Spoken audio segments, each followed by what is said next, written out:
Folks, let me tell you about Fort Haven.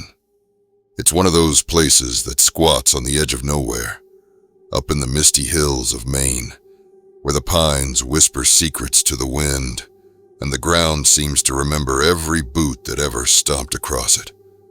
I ain't no ghost hunter by trade. Hell, I'm just a guy who grew up in Bangor, fixing cars and reading too many old paperbacks. But something about abandoned spots like this pulls at me, like an itch you can't scratch. Fort Haven was built back in the thick of World War II, a training ground for boys barely out of high school, teaching them how to storm beaches and dodge bullets before shipping them off to Europe or the Pacific. Then came the Cold War, and it turned into something quieter, more sinister. Radar installations, bunkers dug deep into the rock, whispers of secret ops listening for Soviet subs off the coast. But by the 70s, it was shut down. Official story? Budget cuts. Unofficial? Well, that's where the rumors start. People said accidents piled up, fires in the barracks, men going missing on night patrols, a whole platoon that supposedly vanished during a drill, only to turn up days later. Babbling about shadows in the fog. Was it haunted? Or just the echo of all that blood and fear soaked into the soil? That's what I aimed to find out when I loaded up my old Chevy with cameras and EMF meters and drove out there one crisp October evening. Curiosity's a killer, ain't it? Digging into Fort Haven's history was like peeling back layers of rotten wallpaper, each one stickier and uglier than the last. Back in '43, during a live fire exercise, a mortar misfired and took out half a squad, 8 men dead, their screams echoing across the parade ground, or so the old-timers say. Then, in the '50s, there was the incident at Bunker 7, classified docs. I scrounged from declassified archives, talked about psychological experiments, sleep deprivation, isolation tanks, stuff to break a man's mind and see if he could still fight the commies. One soldier, Private Harlan Coates, snapped, hung himself from the rafters with his bootlaces. His note? Just 2 words.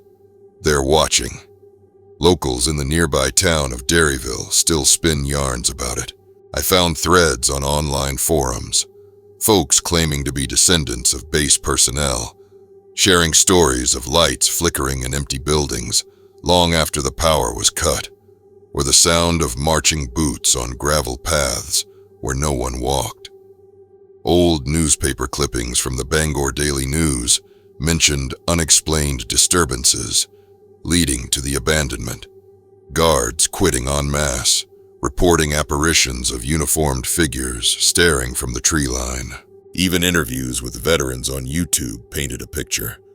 One grizzled vet swore he saw General Custer himself riding a spectral horse through the fog, but that might have been borrowed from taller tales at places like Fort Leavenworth. I did a daytime recon first, camera rolling as I picked my way through the chain-link fence, overgrown with vines like skeletal fingers. The place was a ruin. Barracks sagging like drunk old men, windows shattered, the wind moaning through holes in the roofs, graffiti everywhere. "Get out," scrawled in faded red paint. The air had that heavy metallic tang, like blood mixed with rust.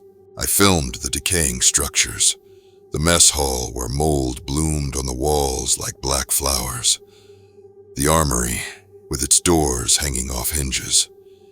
It was eerie even in sunlight, the kind of quiet that presses on your ears until you hear your own heartbeat. I half expected to see something then, but nah. The real show starts when the sun goes down. Dusk hit like a curtain falling, turning the sky that bruised purple. You get up here and fall. I parked inside the perimeter, set up my gear. Night vision camcorder on a tripod. EMF meter beeping softly, like a nervous heartbeat. Audio recorder hissing white noise. A spirit box, too. One of those gadgets that scans radio frequencies for voices from the beyond. I was alone. Stupid, maybe. But that's how these things go. No crew, no backup. Just me. A thermos of coffee, and the creeping dark. As night swallowed the base, the atmosphere shifted. It wasn't just colder. It was like the air thickened, pressing against my skin. Every creak of settling wood sounded like footsteps. I paced the main barracks, flashlight beam cutting through the gloom, picking out dust motes dancing like tiny ghosts. Psychological? Sure, at first. Your mind plays tricks in places like this, filling the silence with what-ifs. But then the subtle stuff started. A cold spot in the corner of what used to be the officers' quarters. Temperature dropped 20 degrees in seconds, my breath fogging like I was in a meat locker.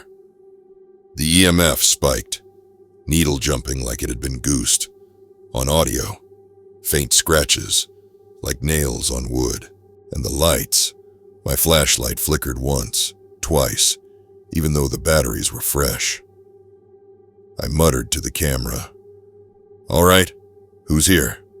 Harlan? You watching?" Trying to sound brave, but my voice cracked a little. Alone in the desolate confines, logic starts to fray at the edges.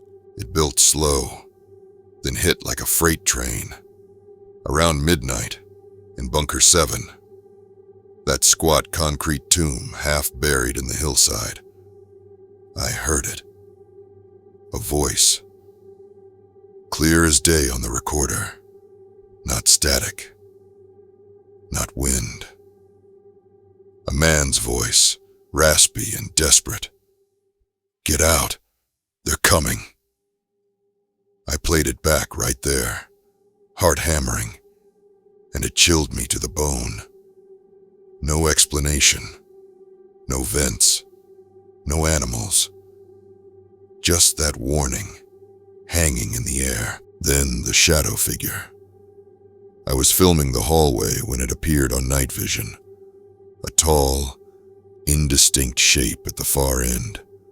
Like a soldier in fatigues, but blurred, wrong.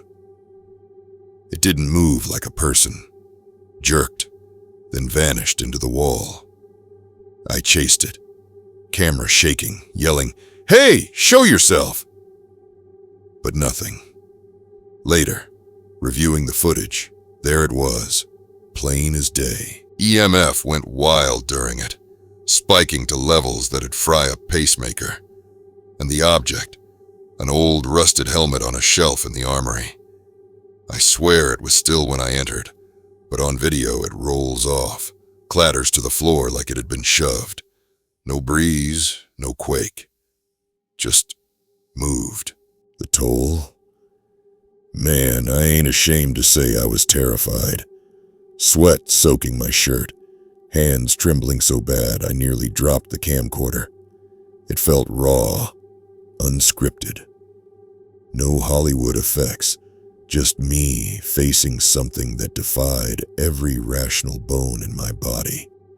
Like those stories from Kadena or Clark Air Base, where shadows stalk the halls and voices echo from empty rooms.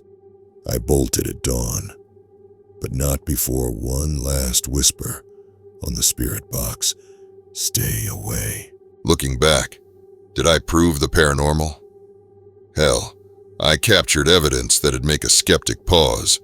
Voices, shadows, movements that logic can't touch. But maybe it's more complex. Echoes of trauma. The base's bloody past replaying like a scratched record. Or something darker, lingering from those experiments, watching still. What do you think happened? Was it ghosts of soldiers long gone, or my mind cracking under the weight of isolation? Drop your stories below. Similar spots you've braved, chills you've felt. Me, I'm eyeing other forgotten places. Maybe that old asylum up in Augusta, or the derelict mill in Millinocket. The invitation's always there, whispering in the dark. Just be careful what answers.